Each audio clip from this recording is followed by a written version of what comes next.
We are being spun in a web of lies, and we are caught up in this web. But don't worry. People will tell you over and over again, oh, we've survived worse. No, we haven't. I spoke to Overstock.com CEO and founder Patrick Byrne, who says he believes Goldman Sachs is a criminal organization. I want you to take a look. This is as if we bailed out the Corleone family, and then they turn around 2 quarters later and have a record quarter. There's a writer at the Rolling Stone, Matthew Taibbi, who's written some of the best coverage of this financial calamity is from Matthew Taibbi at the Rolling Stone, and he has summarized this all in one sentence. This is rich bankers bailing out rich bankers on your credit card. That's the simple summary. Patrick, I don't know, I think you would agree with me that Wall Street owns our government. I mean, it is. Go ahead. Oh, absolutely. Economists have a term for it. It's called regulatory capture. Society sets up regulators to protect us from certain industries like Wall Street, but often those regulators come under the thumb of the industry, and then they're called a captured regulator. Well, Wall Street has captured the institutions that are supposed to have protected our country from Wall Street. They've just become wholly owned subsidiaries. In fact, I'm sorry, go ahead. Do you think this is the same thing? Because I said, I think it was on last night's program, that I think this is just, we have merged our government and these gigantic corporations have merged. And the framework now is, if you're not in one of these gigantic corporations, forget about it, Jack. It's called an oligarchy. There's actually an economist at MIT named Simon Johnson, who was the chief economist of the IMF. He's been giving, and he's been giving some wonderful lectures on this, where he says this is just like the IMF. What we're facing in this country is like when the IMF went into Argentina, Indonesia, Russia. What you have is an oligarchy, a group of powerful folks who have basically hijacked the government, and they get out of control. They make a lot of money for a while. They get over leveraged, then it collapses. And he says his job at the IMF was to go into places like Indonesia, and they always end up with a new leader who's a bold, young visionary that everybody loves. But the IMF's job is to go in and look them squarely in the face and say, is this guy, is he happy talk, or is he willing to really stand up and do the things that you have to do to break the back of the oligarchy? Well, the United States, and this is this economist Simon Johnson, says, look, that's exactly the situation you're in here. And that's exactly the situation we're in. It transcends party politics. We have an oligarchy who has captured Washington, D.C., and they have just prevented, they manufactured this, not deliberately, it went much farther, but they manufactured the loopholes that let this happen, and they're doing everything they can do to keep those loopholes from being closed. How come I'm not hearing about this on shows? Because the media is largely captured too. The New York financial press has become to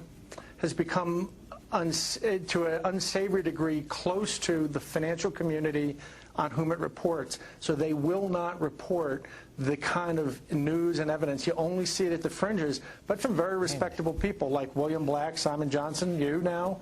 It's great. It's great that the message is breaking through the smokescreen. This is how, you know, I wonder if it's good or if I'm suddenly on a really dangerous boat to hell. Hey, don't worry. It's just that everybody else won't talk about it because, you know, they're the most powerful people in the world.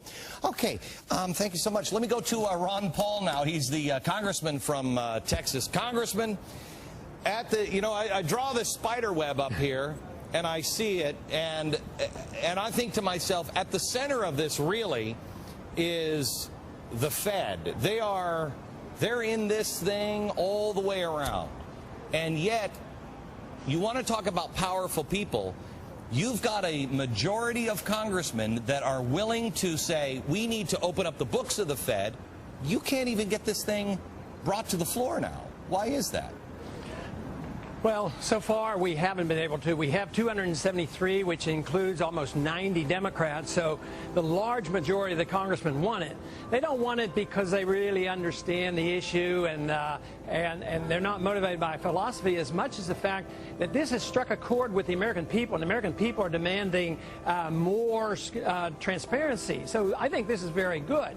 Now, I think we had the first demonstration last week when Jim DeMint tried to bring it up in the Senate.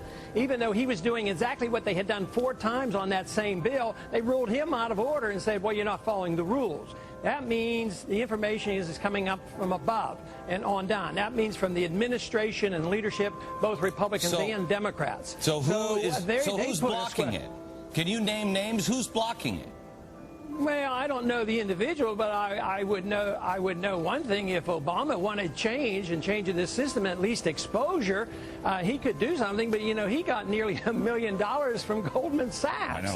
So we don't expect anything from the administration. The same people, you know, this to me is a perfect example of my argument that I've made, and I think you generally agree with it. There's not a whole lot of difference between the two parties. No. You know, they're owned by the same people. You take this Goldman Sachs issue. Wouldn't it be revealing if we were able to get the transcripts and all the agreements and discussion that all Treasury and all Federal Reserve officials have had with Goldman Sachs? I mean, that would be a revelation. But, boy, they're hysterical when they think we're coming down close to saying that we might be able to open up the books. I got some information the other day that during another crisis in Central America, the banks were in trouble, and our Fed went to the IMF and told the IMF to pay the interest to the banks. I mean, that's how corrupt it is.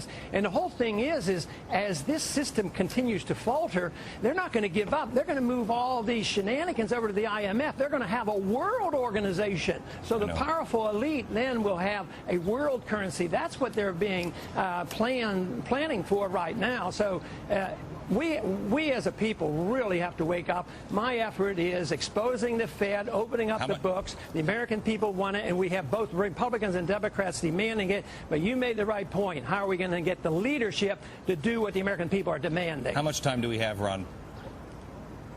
How much time do we have to wake up? That is hard to say. Timing is really tough in Austrian economics. We know what the inevitable outcome will be.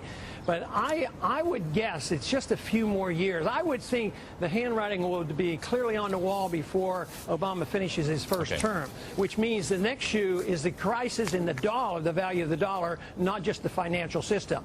We will see high inflation rates soon. Congressman Ron Paul, thank you very much, sir.